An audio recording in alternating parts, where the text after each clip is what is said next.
The global cryptocurrency market has grown into a multi-trillion-dollar industry, but underneath the thousands of different tokens and projects, this entire structure rests on the continued success of a single asset, Bitcoin. To understand exactly what is holding this structure up, we have to look back at Satoshi Nakamoto's original 2008 white paper to see what Bitcoin was actually created to do. The document was specific. Bitcoin was designed to function as a decentralized, peer-to-peer electronic cash system, a way to bypass traditional banks for everyday payments. The broader crypto industry leans heavily on the idea that Bitcoin is the future of money. But before we can test if that is true, we have to ask how economists actually define what money is. If you spend time in crypto circles, you'll hear vague marketing terms like digital gold or inflation hedge. Economists do not use these terms. They rely on a strict three-part academic rubric. As this diagram shows, money must pass three tests. First, medium of exchange. It must be widely accepted and efficient for rapid payments. Second, store of value, reliably holding purchasing power without massive swings. Third, unit of account, serving as the standard measurement for pricing. If an asset falls short on these three specific criteria, it cannot be classified as money. Let's see how Bitcoin holds up. This speed comparison chart immediately highlights a severe network bottleneck. The entire Bitcoin network processes roughly 500,000 transactions per day. For comparison, the Visa network clears about 65,000 transactions every single second. To process that tiny volume of transactions, Bitcoin requires massive, energy-intensive mining farms. A single transfer on this network consumes about the same amount of electricity that an average American household uses over 43 entire days. The carbon footprint of just one Bitcoin transaction is equivalent to roughly 1.5 million standard credit card swipes.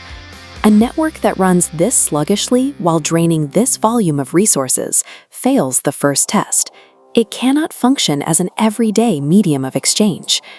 Advocates often pivot and claim Bitcoin is a form of digital gold, but a true store of value requires reliable purchasing power over time. Historically, Bitcoin is one of the most volatile assets in the world. When an asset regularly swings 20% in a single month, households and businesses cannot use it for basic financial planning.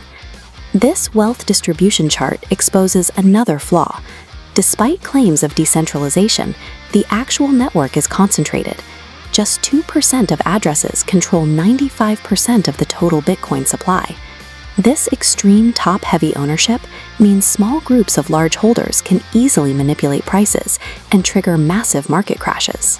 Trading firm Jane Street was sued for allegedly helping trigger the 2022 crypto winter, wiping out $40 billion in market value. An asset driven by wild price swings and prone to market manipulation fails the second test as a safe store of value.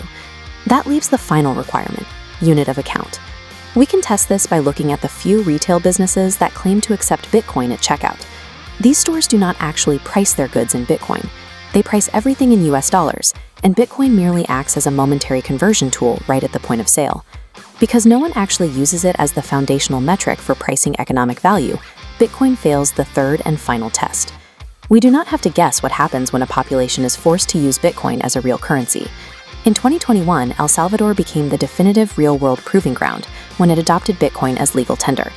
The government deployed immense state resources to force adoption. They mandated that businesses accept it, launched a national wallet called Chivo, and handed out $30 in free Bitcoin as a direct cash bribe to citizens.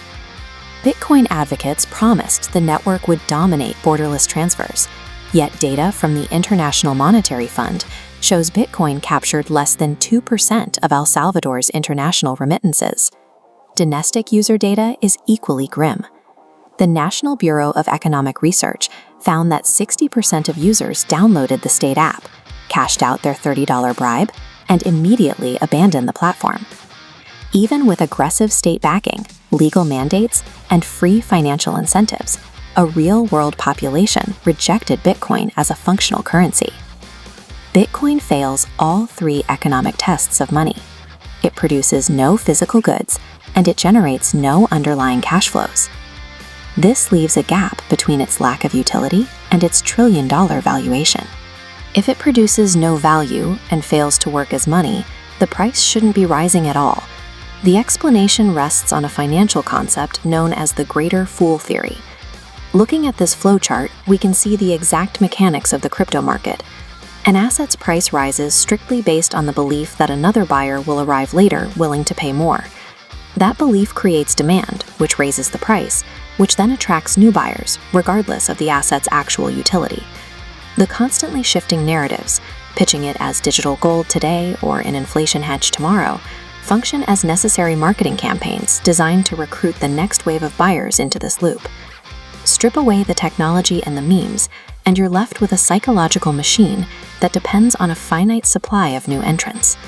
The moment the market runs out of people willing to buy in, the engine simply stops.